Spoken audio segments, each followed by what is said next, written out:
Hello everyone, how are you doing? So in this video, I'm going to teach you automated testing of a Spring Boot application.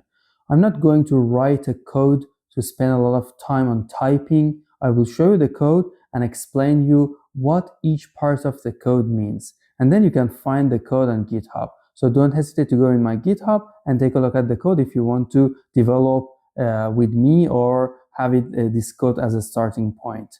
So let's get started. In the previous videos, we have created a simple to-do list application using a Spring Boot. We have added a Spring security to secure the application. And finally, we have used Docker Compose in order to deploy our application into a server.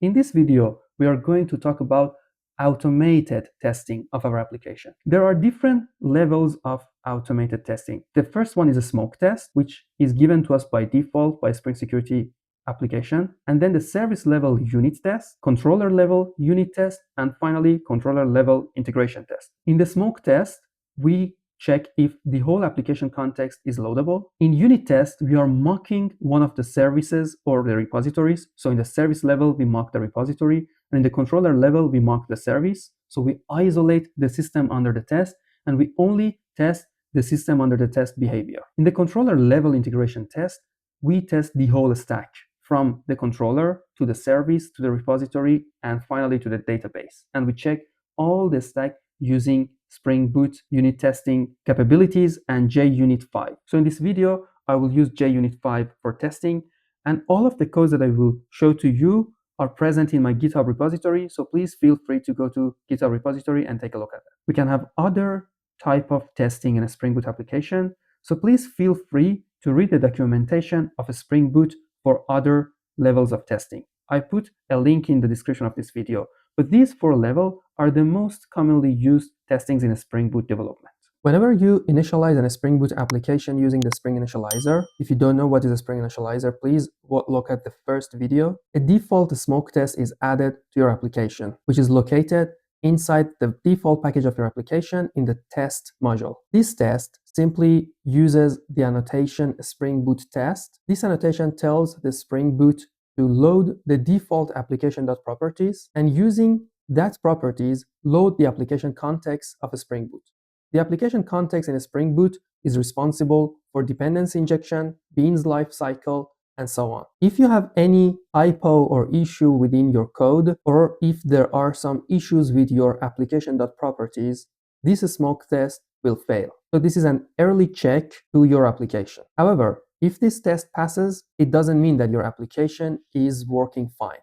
So you need to add some other levels of testing as well. The first level of testing that we are going to add is the service level unit testing. So we create a class task service and we put it under the services folder. So if anyone comes to our code, understands that this is a unit test for the services, and in our case, this is the task service unit test. At first, we have to extend this task service test with Mockito extension class. Mockito is a mocking class that comes with JUnit 5 and led us to mock some classes or interfaces that we are going to use inside the system under the test. To be more specific, we would like to mock the task repository. So we do it with the mock annotation and we mock the task repository. And then with inject mocks annotation, we tell Mockito that it has to inject the mock task repository inside the task service. Doing so will allow us to perform testing without a need to a database. So whenever the repository, which is responsible to communicate with the database, is called, it will be mocked by Mockito and we will not need any database. There will be no transaction with the database. One of the first tests that we can create is create new task test. So in JUnit 5, all of the tests should be annotated with the test annotation. In this specific test, I am creating a new task. I am telling to Mockito, whenever the save method of the task repository is called, return the task that I just have created. And then I am asking the service to create a new task for me, passing the task to it. And I am asserting that the created task and the task that I have created are equal. And also I verify that the task repository is called only once. So the save method of the task repository is called only once. In this kind of testing, we are mocking everything. We are mocking the task repository. We are even saying how should the repository save method behave. But what is the point of such a testing? Well, the point of doing such a testing is to test only the create new task method of the task service. Here we would like to see if this is the behavior of the repository, if the task service behaves well. So we say we want our repository to behave well, and then we expect the task service to have the expected behavior. So we want to see if the person who has developed this create new task is using correctly the save method of the task repository. If they're using some other methods, they will see errors here. So this is the point of unit testing and mocking other resources that your service is using. So you're isolating your service with mocking other resources. And in our case, the other resource is the task repository. Another unit test that we can create is, for example, the get all tasks unit test. And here we are creating a list of tasks. And then we are saying what should be the behavior of find all. So in this case, it should return this array list. And then we expect the task service get all methods to return the very same array list, and also the find all method of the repository should be called only once. We can extend our unit test with some other unit tests, for example, find task by task ID, or we can have so many other different unit tests. For example, we can test even the delete method or the update method of the service. Another level of automated testing that we need to add is the integration testing. And in this case, we are performing the task controller integration test. So we are performing the integration test at the controller level. In order to do that, we need to add the annotation Spring Boot test. Because this is an integration test, we will need the application context, because we will need all the beans, we will need the repository. So we need the Spring Boot to add the application context to let us perform all of the dependency injections that we do in a normal application in this test as well. Another thing that we need to do is to add this active profile test. What does it mean? It tells the Spring Boot that instead of using the normal, the default application.properties, you have to use the test application.properties. So I have added a test application.properties that is very the same with the default one. The only difference is that instead of the MySQL database that I was using before, I am using an in-memory H2 database. You need to use an in-memory H2 database or any other in-memory database that you like in order to perform integration testing. Because in your CI/CD pipeline, if you don't know what is it, write it in the comments so I will make a video about that. Or inside the PC of other colleagues, there might be no MySQL. So in order to perform an integration testing, you need to have an in-memory database. And in my case, I'm using the H2 database. I am adding also the dependency of H2 to my pom.xml. So when my application is getting built, this H2 database is downloaded from the Maven repository and is added to my application. Then I have to auto-configure the mock MVC and deactivate the security filters. So mock MVC is a module that mocks the model view controller, which is the logic that a Spring Boot uses under the hood to provide the REST APIs. So this mock MVC mocks that logic. It lets you to perform some mock HTTP requests and receive some answers. The reason that we use mock MVC is that we don't want to activate the server of a Spring Boot. We don't want to activate the Tomcat server. We just want to test up to the controller level. We don't want to go to the server level and activate the server. And then we are deactivating the filters. These add filters are the security filter chain. If you don't know what is a security filter chain, please look at my video on Spring Security. So in the Spring Security, you have this filter chain method that adds all the filter chains related to Spring Security, and this add filters equal to false disables the Spring Security. Then I would like to put the base URL to my tasks controller, and then I would like a Spring Boot to give me the mock MVC. Mock MVC is the object that will let me to perform some mock HTTP requests. The first test that I'm going to do is to perform a get all tasks, and I expect the status is okay. I don't expect any task to be in H2 database in this stage. However, I expect to get a is okay status from my mock HTTP request. So here is how this test is working. I am putting a test annotation. So this is the annotation that comes from the JUnit 5 and is telling Spring Boot that this is a test method. My test method throws an exception. And then I'm performing an HTTP request using mock MVC. I'm performing a GET request to this base URL, and then I am expecting the status to be okay. This is the meaning of this test. I can perform testing in a more precise way. For example, I can test the task create method and then check if the task which is inserted in the H2 in-memory database is equal to the one that I have created. In this case, I have created a request body for my task. Again, using mock MVC, I am performing a post request to the base URL. The content type is application JSON. And then as the request body, so the content of the post request is this request body, I am putting the task that I would like to put into my database. And then again, using mock MVC, I am performing a GET request.